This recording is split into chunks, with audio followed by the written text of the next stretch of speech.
Boa tarde. Nós vamos falar um pouquinho para vocês do que foi a gripe espanhola. A gripe espanhola foi uma pandemia, considerada até hoje a maior da história. Ela foi causada pelo vírus influenzado subtipo H1N1. Bom, a gente não sabe ao certo aonde surgiu essa gripe. Historiadores estudiosos acreditam que pode ter sido entre China, Estados Unidos e até mesmo no Reino Unido. O surto se deu por conta, na verdade, ele se aproveitou da Primeira Guerra Mundial que acontecia no ano, que foi entre 1918 e 1919, entre o século XX. Ele se aproveitou da Primeira Guerra Mundial e causou a morte de milhares de pessoas. Chegou aqui no Brasil já em setembro de 1918 e se espalhou pelo país inteiro. Causou também várias mortes aqui no Brasil. E uma curiosidade, o nome gripe espanhola se deu porque na época a imprensa espanhola deu uma atenção muito grande para tudo que estava acontecendo. Ela fez uma forte divulgação em cima desse vírus que passou avassalando todos os países. Então, foi por esse motivo que ficou conhecido como a pandemia da gripe espanhola. A chamada gripe espanhola ocorreu entre os anos de 1918 a 1919. Morreram de 50 a 100 milhões de pessoas por conta desse vírus. Para se ter um comparativo em números, matou mais do que a AIDS em 40 anos, matou mais do que a Primeira e a Segunda Guerra Mundial.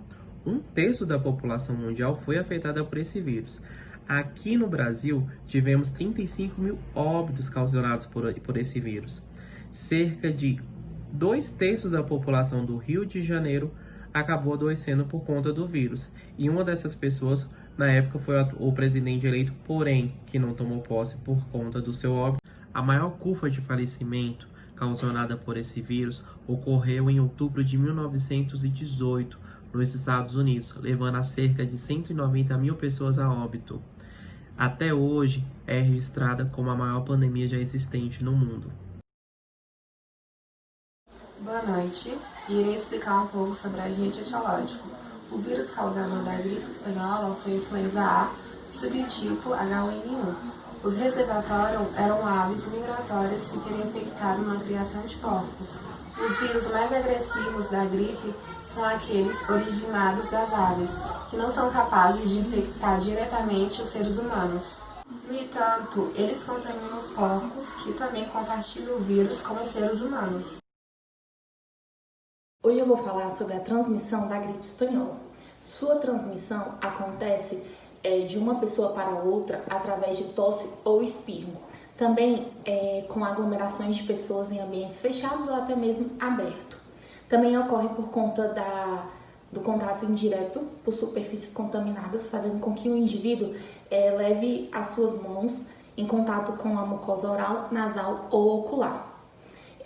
O modo de transmissão ele é bem comum com o que a gente está passando no momento, com a pandemia do momento do Brasil, que é o Covid.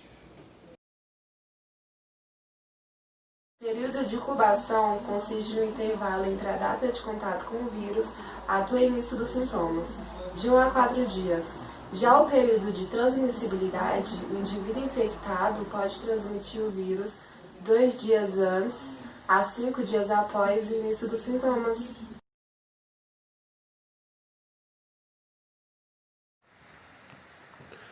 A fase pré-patológica da gripe espanhola se deu principalmente por causa da grande aglomeração, principalmente por militares, justamente por causa da Primeira Guerra Mundial, que disseminou para o mundo inteiro. Em decorrente também a falta de saneamento básico, na época muito baixa, por isso que a maioria das pessoas que morreram foi de baixa renda, e a má alimentação, que deixava as pessoas com a imunidade baixa. Eles também tinham alguns sintomas. Os sintomas leves eram tosse seca, dor de cabeça, febre, cefaleia, e alguns sintomas apareciam em mais graves. Em um caso das pessoas já apareceu com pneumonia e outras com falta de ar. Em decorrência disso, elas tinham algumas doenças, adquiriam algumas doenças crônicas, como cardiovasculares, doenças digestivas e principalmente as doenças respiratórias. Em decorrente disso, as pessoas vinham a óbito. A fonte de saúde utilizada na época contra a gripe espanhola foi o isolamento social. Foi o que mais deu resultado contra a gripe. E também foi utilizado cartilhas, que foram distribuídas para a população, para as pessoas terem uma boa alimentação e também ter uma boa higienização. De modo mais específico, foi distribuído máscara para a população.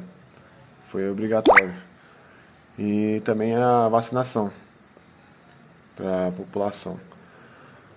E também, as pessoas que apresentaram sintomas graves, elas tinham que procurar as casas de misericórdia, porque na época não existia bastantes hospitais. E para prevenir as sequelas. E também, porque na época não tinha muito o que fazer. O método utilizado era a aspirina, mas também era um método que os médicos ganhavam, porque a empresa farmacêutica dava dinheiro para os médicos receitar. Na época foi um surto, e por causa da grande quantidade de aspirina, as pessoas acabavam desenvolvendo outros tipos de doenças, como doenças cardiovasculares e doenças pulmonares. Manifestações clínicas. O vírus da gripe espanhola tinha capacidade de afetar vários sistemas do organismo, ou seja, podia causar sintomas ao atingir o sistema respiratório, nervoso, digestório, renal, circulatório. Assim, os principais sintomas da gripe espanhola incluíam início súbito de febre acima de 38 graus, tosse seca e sintomas gerais, mialgia, calafrio, dor de garganta e cefaleia por 3 a 4 dias. Os sinais atípicos eram rinite, faringite ou assintomáticos. Os sinais em crianças eram dor abdominal, vômitos, diarreia e complicações como obstrução aguda da laringe e otite média aguda. Os sinais em idosos, a evolução era insidiosa, que podia se tornar grave ou perigosa. Os sinais são febre baixa ou ausente, confusão mental e fraqueza. A pneumonia viral e pneumonia bacteriana secundária era observada mais frequentemente em idosos portadores de doença como cardiológica ou pulmonar crônica, insuficiência renal ou distúrbios metabólicos como diabetes e gestante de 2º a 3º trimestre. Após algumas horas do surgimento de sintomas, os pacientes com gripe espanhola podiam apresentar manchas marrom no rosto, pele azulada, tosse com sangue e sangramento pelo nariz e pela orelha. Oi gente, meu nome é Amanda e eu tô aqui para falar um pouco sobre o diagnóstico e tratamento da gripe espanhola.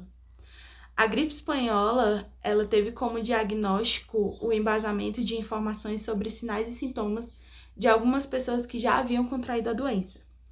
Já o tratamento era indicado por alguns médicos o uso da aspirina, que com o tempo não demonstrou 100% da sua eficácia. Sendo assim, outros médicos preferiam receitar apenas o repouso, uma boa alimentação e uma grande ingestão de água, que, segundo eles, era o próprio sistema imune que iria ter uma resposta defensiva contra a doença. Pode evoluir para a fase grave e causar problemas respiratórios, problemas cardíacos e hepáticos. Podem ser sinais de complicação a diminuição da urina, vômito com sangue e insuficiência renal. Alguns pacientes evoluem de forma rápida, chegando até a óbito.